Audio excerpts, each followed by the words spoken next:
Hello there, Mad Mike here, and welcome back to the channel. So today we're going to go back and do another episode of Will It Fail with the newest incarnation of the Men in Black in Men in Black International, due to hit theaters on June 14th. So this is not a continuation of the previous Men in Black series that ended with Men in Black 3 in 2012. This is a new series following two new agents, and it's called Men in Black International because it's supposed to take place in London. Now, what we see in the production of the film is uh, this film may have actually originally been something else. There were a few Men in Black projects that were trying to get off the ground after Men in Black 3 had a lot of success in 2012. One of those was a Men in Black 4, which was then scrapped. Another one was a crossover with the 21 Jump Street series, and it was going to be called MIB 23.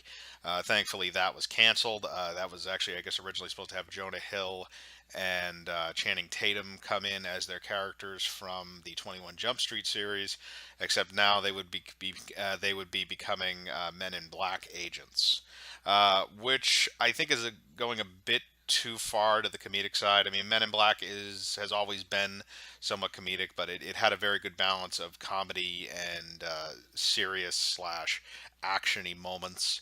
Uh, so I'm not sure exactly where this project came out of, or if it was an original project all its own that they just thought up. But there's been a few of them since 2012, and this is really the only one that's gotten off the ground. So going past that, you let's look at the talent that's in this film. So first, let's go to the director. So the director is F. Gary Gray, and a lot of people. He's one of those guys that you've definitely seen a movie by him, but you may not know it was him. He's not exactly a recognizable name, but he did like the first Friday movie, The Negotiator, Law Abiding Citizen, which I really enjoyed, Fate of the Furious, which I believe was the last Fast and Furious movie that came out, and also Straight Outta Compton, which was the NWA movie. So he is a good director. He is actually a good director. They got somebody with talent, and I'm assuming they paid him well, given that the budget was probably fairly large on this. So, uh, from a directorial standpoint, I think they're in good shape there. I think that this guy is competent. He knows what he's doing. You can see that he's done successful comedies. He's also done successful action films like Fate of the Furious. So I'm not too worried about that. Now we go into the bit more interesting one, which is the stars of the film. Now you have Chris Hemsworth, and Tessa Thompson, who are the two leads. So you're kind of they're working on that team build up from the Marvel films because Tessa Thompson plays Valkyrie. So you had them in Thor Ragnarok. You also had them in Avengers Endgame. Uh, so so they have that MCU connection, and they're trying to play on it for this film. Um, which is good. I think they had a lot of chemistry, especially in Thor Ragnarok. They didn't really have a lot of scenes together in Endgame, so it's kind of hard to tell. But it worked in Thor Ragnarok, so I think it can work here. Um, Now, the other big one we have is Liam Neeson, who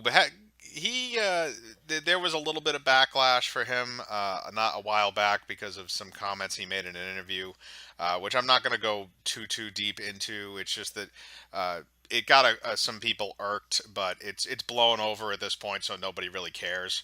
But he is going to be playing kind of the M character, or the Z type of character for the film. So you have basically the cast I feel is solid. The major players in the cast look really good. They don't really go too much into what who's playing the villain. At least not from the trailers. Although they do make it so that the villain, I guess they look like the people from the Men in Black. So that'll be interesting. But uh, you know, I don't take off points for the director. The director is good. The cast is good. And now we'll dive a little bit into the trailers. So the trailers for this movie, there's been two of them so far. I've seen both of them, and essentially they kind of tell us.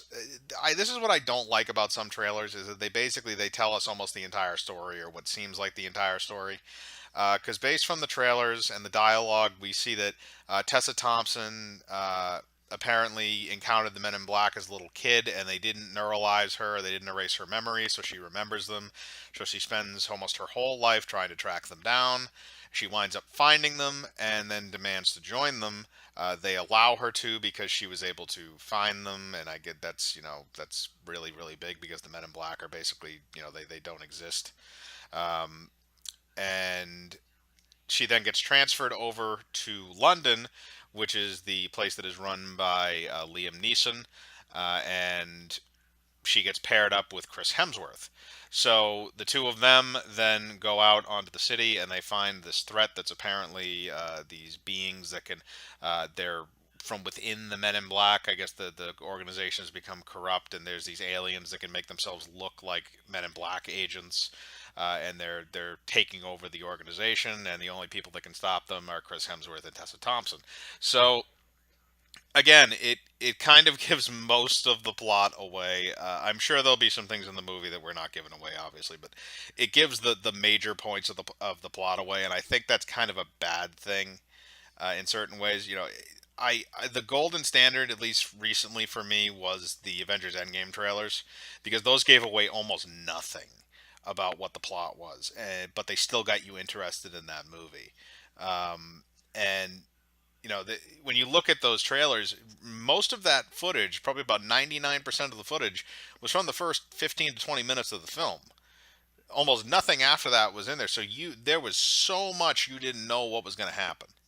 There was so much of that you had no idea what was going on. And you went into it so fresh. With this, it feels like they just laid the whole thing out for you. And again, that's not necessarily taking away from the story. It's just saying, like, you're showing a little too much. You're showing a bit too much of your hand.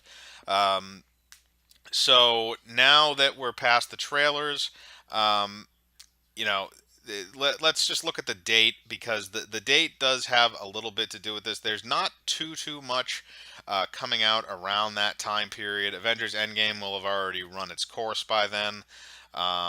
For the most part, and you're not going to have too much other competition. Like I said, Detective Pikachu is going to be is already been tapered off because of John Wick. John Wick is probably going to be dying out around that time. So I think Men in Black will probably take its opening weekend. It's safe to assume. I don't think there's any other movies that are coming out around that time that will be able to challenge it to an extent. Um, the only other thing that will be out before that is X-Men Dark Phoenix, which does come out the week before. But I don't really think that film is going to do very well. So I wouldn't be surprised if Men in Black International outdoes X-Men Dark Phoenix in Dark Phoenix's second weekend. I could definitely see Men in Black topping that, although it might take away from its initial box office just because there is a little bit of a crossover audience with that. So uh, I do think it'll have probably a successful opening weekend. I think it will be number one at the box office, so that is definitely a good sign for it. And looking at the budget, I have not been able to find an exact budget for this film, but based on the budget from Men in Black 3, which was about roughly between 215 and 235 million dollars. I'd say this was probably around 250, adjusting for inflation and films and stuff just costing some stuff costing more. It's probably around a 250 million, I would imagine. So if it's going to have that, it's probably going to have to break 500 million to break even. Um, so if that's the case, then I think this movie will do good. Men in Black 3 made about 620 something million throughout its theatrical run, which means it was successful. It wasn't outrageously successful, but it was successful again on a 200 and going on the high end, $235 million budget. So Men in Black International, I could see it making about between 600 and 700 million. I don't think it's going to be outrageous. I don't think it's going to break any insane records. Or not, just for the Men in Black franchise. I don't think they're going to do anything too outrageous. I'd say tops maybe 750 million for this film, but no more than that worldwide gross. So, in saying that, I do not think this film is going to fail. I think it will be moderately successful because they have a good director, they have good actors.